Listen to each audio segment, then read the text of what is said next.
Olá, tudo bem por aí? Já chegamos na metade da semana, hoje 26 de janeiro. Acompanhe nossa programação pelo portal guará.com. Órgãos públicos começam a exigir carteira de vacinação contra coronavírus para acesso a estabelecimentos. Assassinato de mulheres trans, caso que aconteceu no interior, reacende a discussão e maior atenção da segurança pública e justiça. Na política, PSDB entra em rota de disputa por comando no Maranhão. Flávio Dino segue com ações e entrega de obras no interior do estado. Na economia, reajuste de salário com base na inflação. Seu valor aumentou? E ainda, daqui a poucos anos, o Brasil apresenta dados alarmantes sobre obesidade. Tudo isso e muito mais agora, no Jornal da Guará.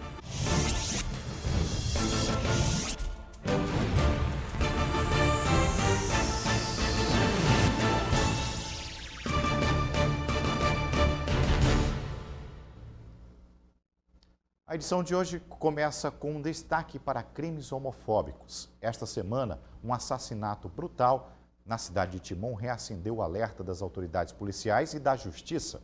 A vítima foi encontrada morta com marcas de agressão, um pedaço de madeira na boca e sem parte de sua roupa. Autoridades da justiça já avaliam o caso como transfobia, que é o crime de ódio à orientação sexual. Crimes como este deixam a estatística ainda maiores. E a Casa da Mulher Brasileira também atende estes casos e conta com o apoio de toda a rede da Justiça Estadual.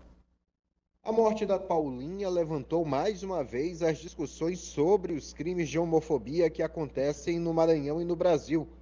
O país é o que mais registra casos de mortes de mulheres trans e travestis no mundo. Segundo dados da Associação Nacional de Travestis e Transsexuais, em 2019, aconteceram 124 mortes, ao passo que 2020 teve um número recorde, com 175 assassinatos. Só no primeiro semestre de 2021, aconteceram outras 80 mortes. O número de assassinatos de mulheres trans e travestis é o maior desde 2008. O que a gente percebe ainda é que existe muita intolerância por parte da sociedade. E essa intolerância é um viés da pura ignorância em que grande parte do povo brasileiro está imerso porque está vendado pelo próprio preconceito. Apesar dos números serem altos, há outra preocupação nos casos de LGBTfobia. Um grande número de subnotificação para este tipo de crime. Olha, a subnotificação é uma realidade tanto para a mulher cis quanto para a mulher trans, né? Infelizmente, não é na primeira violência que se denuncia, porque se espera que dê certo, porque é o relacionamento eu amo, existe uma justificativa, eu fiz, mas a culpa foi tua, porque você fez isso, senão não teria feito. Então, são várias as situações que vão se desenrolando para que essa mulher consiga denunciar. Então, não é do dia para a noite, aconteceu, eu já vou denunciar. Não é, né? São várias as situações, a mulher demora em média de 7 a 10 anos para conseguir denunciar, essa é uma média das denúncias. Ao longo dos anos, as mulheres trans e travestis foram conquistando direitos e garantias de respeito à sua identificação sexual. Apesar de você não me considerar uma mulher biológica, cisgênera, você deve me respeitar como uma mulher. Olha a diferença. Por quê? Porque os mesmos direitos assistidos para toda e qualquer mulher, eu também tenho esse direito. Foi conquistado, né? Não foi me dado, foi conquistado. Com lágrimas, suor e sangue. Eu tenho direitos como qualquer outra mulher possui. Inclusive a Lei Maria da Penha, ela me ampara. Essas conquistas ainda contrastam com a realidade que o público LGBTQIA+ enfrenta, com poucas chances no mercado de trabalho e a intolerância até mesmo dentro de casa. Muitas das vezes, raízes para outras violências mais graves. Essa sociedade é muito preconceituosa, não garante um espaço necessário, as famílias não aceitam, param de estudar muito cedo, né? Então, são várias as situações de falta de acesso, né, a serviços públicos primários, a orientações.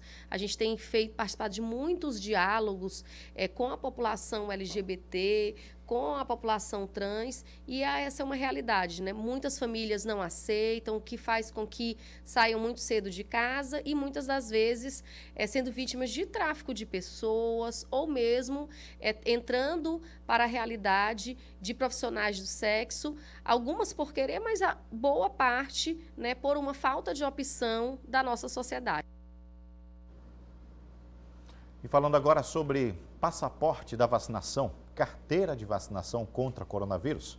Em vários estados, o comprovante da vacina vem sendo obrigatório para entrar em alguns estabelecimentos públicos e privados.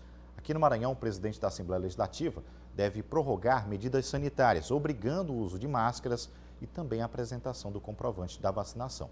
Outros órgãos também estão exigindo tal documento, como o Tribunal de Justiça e Defensoria Pública do Estado.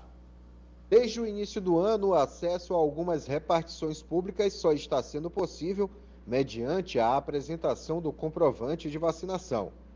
É assim na sede do Tribunal de Justiça e em todos os prédios ligados ao Poder Judiciário. Na Assembleia Legislativa também existe a exigência.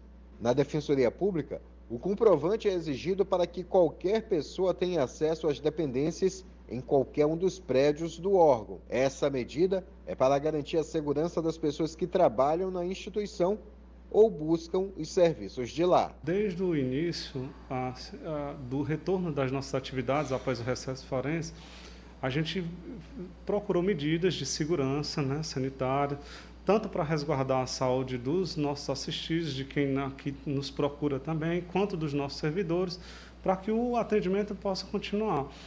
E então foi desde esse reinício, né? O recesso forense acabou no dia 6, então a partir do dia 7, do dia 10, começaram a vigorar essas medidas. O comprovante de vacinação não é o único meio para que as pessoas possam ter acesso aos prédios da Defensoria Pública. O resultado de exame feito recente ou um atestado que prove que a pessoa não pode tomar a vacina também são aceitos. Segundo o defensor, a outra brecha para que a pessoa tenha acesso sem o comprovante é quando ela vai em busca do direito de se vacinar. É importante também lembrar que muitas vezes a pessoa pode nos procurar porque teve uma dificuldade na vacinação. Então, às vezes, a justificativa dela em não ter sido vacinada é exatamente o motivo do atendimento. Então, é feito esse atendimento também. Na mesma forma, tranquilamente, já houve casos de gente que não conseguiu se vacinar por alguma questão de registro, e aí foi encaminhado um ofício e a pessoa conseguiu a vacinação tranquilamente. Pela exigência do comprovante de vacinação ter sido adotado em mais de um lugar público, o defensor orienta as pessoas a estarem sempre com o cartão em mãos, para evitar eventuais desgastes no acesso aos prédios, onde está sendo pedida a comprovação de imunização. Vários órgãos públicos estão exigindo, pelas mesmas razões, né? Muitos desses órgãos do sistema de justiça estão pedindo essa comprovação para garantir a segurança de todos. E já que falamos em carteira de vacinação contra a Covid-19, é bom reforçar que a campanha segue para crianças com 5 anos amanhã, quinta-feira. Amanhã será a vez da vacinação das crianças de 5 anos sem comorbidades. Pais ou responsáveis devem levar certidão de nascimento, ou RG, CPF ou cartão do SUS da criança. Estão disponíveis 6 pontos de vacinação aqui na nossa capital. Lembre-se que crianças que estão com sintomas gripais ou tiveram há poucos dias estes sintomas de gripe devem ter uma avaliação de um profissional da saúde. Hora de fazer uma pausa. Daqui a pouco o Jornal da Guará fala sobre economia. Seu salário mudou? A gente fala daqui a pouco.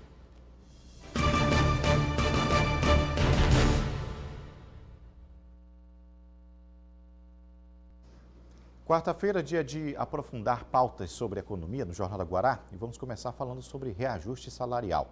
Ele deveria acontecer todos os anos, de acordo com a inflação do período, mas será que isso acontece? Veja na reportagem da Aniele Pimentel. Há quanto tempo você não recebe um aumento de salário? Lembra? Já pelo menos percebeu? Faz tempo. Creio que sim. Eu recebi recentemente, eu comecei a trabalhar agora. Pois é, esse reajuste, que na verdade é uma reposição salarial, deveria acontecer todos os anos de acordo com a inflação do período. Mas na prática, a gente sabe que isso não acontece. Oficialmente, o boletim salariômetro da Fundação Instituto de Pesquisas Econômicas mostra que os trabalhadores formais completaram 3 anos sem reajuste. Se nos anos de 2019 e 2020 a variação mediana dos salários foi de 0 ponto percentuais, em 2021 o cenário piorou, passando a ser 0,1% negativo. Com o custo de vida cada vez mais caro e com um salário congelado, é claro que a conta não fecha. E aí você já sabe, né? O bolso pesa. Afinal de contas, nestes cálculos, só quem perde é o trabalhador. Só perdendo. Então o poder aquisitivo dele vem perdendo. E outra, como a inflação está alta, né? Ela cresceu ultimamente e ela é uma média de vários produtos. Mas para alguns, ela tem um peso maior. Então a classe menos favorecida economicamente. Estes reajustes geralmente acontecem após acordos e convenções coletivas promovidas por sindicatos de classe. E a pesquisa mostra que somente 18,6% dos acordos coletivos refletiram em aumentos salariais maiores que a inflação do ano anterior. Em defesa da classe empresarial, não podemos descartar os grandes prejuízos que a pandemia trouxe para o mercado. Se foi difícil manter empregos, imagina só aumentar salários. Com certeza influenciou, principalmente em alguns segmentos. Então vamos pegar educação. Na educação, no ensino superior, a evasão foi muito grande. Com isso, diminuiu o número de alunos em sala de aula, diminuiu, certo? Mas os custos permaneceram. Além dos salários estagnados, os benefícios como vale-refeição e alimentação também não tiveram seus valores corrigidos. Do outro lado, na balança, a inflação dos alimentos ficou em 7,71%. Números. Hoje é dia de receber o nosso economista Wagner Matos com a missão de falar sobre essa inflação. Boa noite, Wagner. Seja bem-vindo aqui. Bom, já vimos aqui que todo mundo queria ter um reajuste assim, né? Um reajuste salarial é sempre bem-vindo. Mas, diante da inflação, é possível? Não, Hugo, de acordo com a situação que a gente está vivendo agora, após esse período de pandemia, está muito difícil o salário acompanhar a inflação. Mesmo aqueles que têm ainda os aumentos do dissídio, o piso do salarial de cada categoria, às vezes tem um reajuste, mas não está conseguindo alcançar a inflação. E aí, com isso, a gente continua tendo essa perda no valor de compra do nosso salário. E aí a gente acaba sofrendo nesse período aí. Vamos lá, IPCA 15, fazendo a avaliação justamente da inflação, não é isso? Exatamente, o IBGE divulgou hoje a primeira prévia da inflação, que é o IPCA 15, que ele faz a leitura desde o dia 15 do mês anterior até o dia 16 do mês corrente, que é agora em janeiro. Então, a gente teve um recuo comparando com o mês anterior, ficou em 0,58%. O destaque que deu esse peso no recuo foi por causa que a gente teve uma redução temporária dos combustíveis, e aí acabou refletindo isso no índice. Mas, por outro lado, a gente teve as outras categorias, os grupos que também são pesquisados, tiveram um avanço, eles cresceram. O que mais se destacou foi a parte de alimentação, aí que veio seguido também na parte de saúde, cuidados especiais e habitação. Mas aí a gente continua tendo uma perspectiva boa. Mas lembrando que agora, a partir do dia 15 de janeiro, a gente já teve um reajuste no combustível. Vamos ver se até lá, no próxima leitura da inflação, que vai ser agora no final do mês, no começo de fevereiro, a gente tenha alguma boa vantagem, algum decréscimo em alguma outra categoria. Se vier o reajuste novamente no combustível, a gente vai sentir. E, consequentemente, a gente vai ter o reajuste no botijão de gás, que aí todos enfrentam. Exatamente, né? Porque a extração acaba vendo da extração do petróleo. Então, as duas também têm a cotação internacional. Tudo que a gente tem cotação internacional acaba tendo esse reflexo e pesa no nosso bolso. Como aí reflete também na logística de distribuição, sim, que aí encarece a nossa parte de alimentação, é o que as pesquisas estão sinalizando e acaba refletindo aí no nosso dia a dia. Bom, nós temos números positivos, vantagens econômicas aqui para o Brasil. A gente tem algo positivo a dar aqui para o pessoal? Sim, foi a notícia que a OCDE ela mandou a carta convite ao Brasil, mais outros 4 países, que também a gente tem a Argentina, a Romênia. E aí isso mostra que o Brasil vem preenchendo os pré-requisitos para atender essa demanda e entrar nesse grupo seleto que dá um viés mais tranquilidade para o investidor internacional. E isso pode trazer menos volatilidade para o mercado financeiro. Mas, no resumo, o que acontece? A gente tem uma perspectiva que o Brasil está fazendo o trabalho correto na parte da economia e isso pode acelerar na parte de investimentos e criação de empregos. E aí diminuir um pouco a nossa inflação e aí a gente tentar voltar ao cenário normal. Mas que é uma boa notícia, é.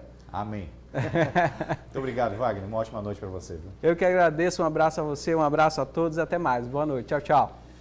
Bom, aqui a gente vai seguindo, dando um giro agora nos bastidores da política. A mudança de partidos neste ano eleitoral pode representar aí diferença em tempo de televisão, que mesmo com a força das redes sociais ainda é um fator de divisor de águas. Em foto publicada nas redes sociais, a ex-deputada estadual Andréa Murat e o atual deputado estadual Wellington do Curso estiveram em São Paulo com o presidente nacional do PSDB. Vale dizer que aqui no Maranhão o partido tem como comando do vice-governador Carlos Brandão, que, segundo especulações, está de malas prontas para o PSB. Ou seja, se Brandão sair mesmo do PSDB, já tem gente de olho. Mas como fica Sebastião Madeira? Agarraria com força o partido e garantiria aí o apoio ao grupo governista? Especulações ainda para a gente aguardar e conferir mais para frente.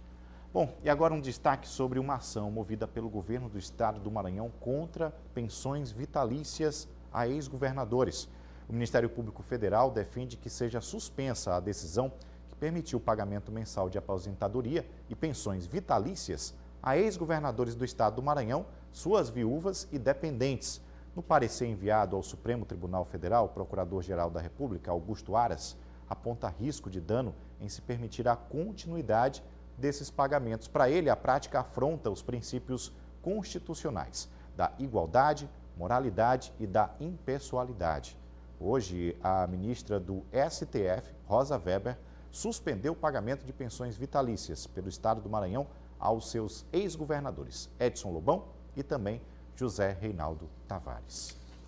Bom, e enquanto as ações do governo para os municípios, hoje a equipe do governador visitou 2 cidades no interior do estado. Palmeirândia, onde realizaram uma série de entregas nas áreas da educação, saneamento básico, infraestrutura, esporte e lazer, segurança alimentar e assistência social, e também na cidade de Olinda Nova do Maranhão, onde mais uma escola digna foi devidamente entregue a um povoado do município. Hoje, o governador Flávio Dino e o vice-governador Carlos Brandão estiveram no município de Olinda Nova do Maranhão, onde realizaram uma série de benfeitorias, com a inauguração da Escola Digna no povoado São Benedito, entrega de 38 cartões aos beneficiados pela edição de Natal do Minha Casa Melhor, de motores para canoa de pesca artesanal, certificação do IEMA vocacional para 67 alunos dos cursos de criação de peixes em viveiros, manicure e pedicure, além de viatura para a Polícia Militar. Esse conjunto de cidadania, de direitos que nós temos levado aos municípios, hoje presente em Olinda Nova, para que com isso nós tenhamos melhor acesso a serviços públicos, com isso mais oportunidades para a população de Olinda Nova. A prefeita de Olinda Nova do Maranhão, Conceição Campos, comemorou a chegada das obras que garantem maior qualidade de vida à população. Somos agraciados com muitas outras obras que ele vai nos atender, eu tenho certeza disso. Conseguimos hoje uma viatura, que era um sonho nosso.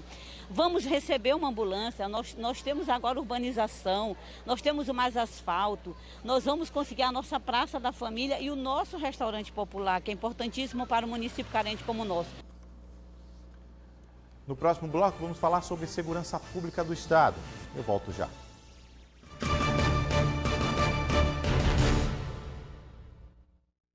Voltamos e com assuntos da segurança pública. Um cadáver foi encontrado hoje boiando no canal do Rio Anil, na beira-mar, centro da cidade. A ação de resgate dos bombeiros foi presenciada por muita gente.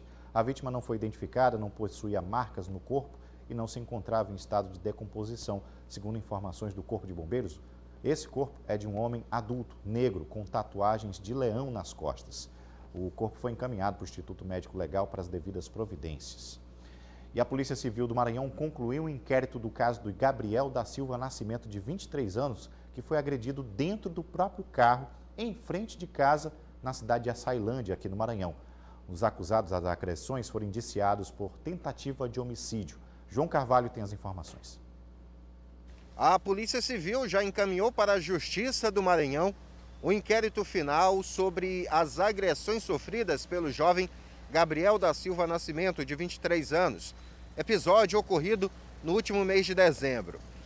De acordo com o relatório final da Polícia Civil, o jovem Gabriel sofreu uma tentativa de homicídio. Houve, então, uma mudança na qualificação do crime, que antes era caracterizado como agressões.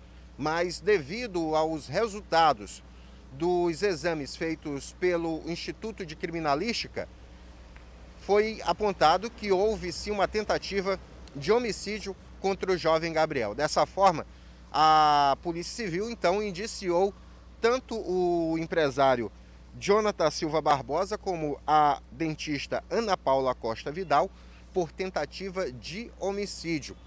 A Polícia Civil chegou inclusive a pedir a prisão preventiva do jovem empresário, mas a Justiça negou. Na alegação para o pedido da prisão preventiva, a Delegacia Regional de Açailândia, município onde aconteceu o caso, justificou que havia a possibilidade do acusado fugir da cidade para evitar uma possível prisão assim que o inquérito fosse finalizado. Agora cabe à Justiça Estadual definir se os dois devem ser presos preventivamente ou não, se vão aguardar em liberdade o andamento do inquérito. Vamos falar agora de saúde. Muito se falava sobre o número de pessoas obesas nos Estados Unidos, mas agora a situação ficou grave aqui no Brasil. Pesquisas realizadas apontam que até 2030 a prevalência de excesso de peso pode chegar a mais da metade da população. A quantidade de pessoas obesas no Brasil cresce de forma mais acelerada que a média dos países da Organização para a Cooperação e Desenvolvimento Econômico. E essa notícia deixou de ser novidade desde 2019. Mais de 1/5 da população brasileira é obesa. O Conselho Nacional de Desenvolvimento Científico e Tecnológico mostra que no Brasil a prevalência do excesso de peso aumentou de 42,6% em 2006 para 55,4% em 2019. Já a obesidade saltou de 11,8% para 20,3% no mesmo período. Agora temos mais uma projeção com dados alarmantes. Dados levantados do estudo A Epidemia de Obesidade e as Causas, Custos e Sobrecargas do SUS mostram como poderão estar os brasileiros daqui a 8 anos. Em 2030, a prevalência de excesso de peso pode chegar a 68%, ou seja, 7 em cada 10 pessoas, e a de obesidade a 26%, ou 1 a cada 4 pessoas. A gente sabe que hoje se tem muitas doenças que se predispõem, né, às doenças crônicas não transmissíveis através de um estado de obesidade. Então, se a gente está diante de um dado que mostra que daqui a 8 anos haverá esse acréscimo de pacientes sobrepesos ou em obesidade, imagina o quanto de doenças a mais teremos, né? De quantos mais pacientes com quadros de diabetes, hipertensão, infarto, porque sabemos que esse estado de sobrepeso ou obesidade predispõe a diversas doenças, entre elas essas que eu acabei de citar. O acúmulo excessivo de gordura corporal está associado com o aumento no risco de mais de 30 doenças em maior ou menor grau. Bom, essas foram as nossas informações de hoje. Para você, uma excelente noite. A gente está de volta amanhã, 18h45. Tchau.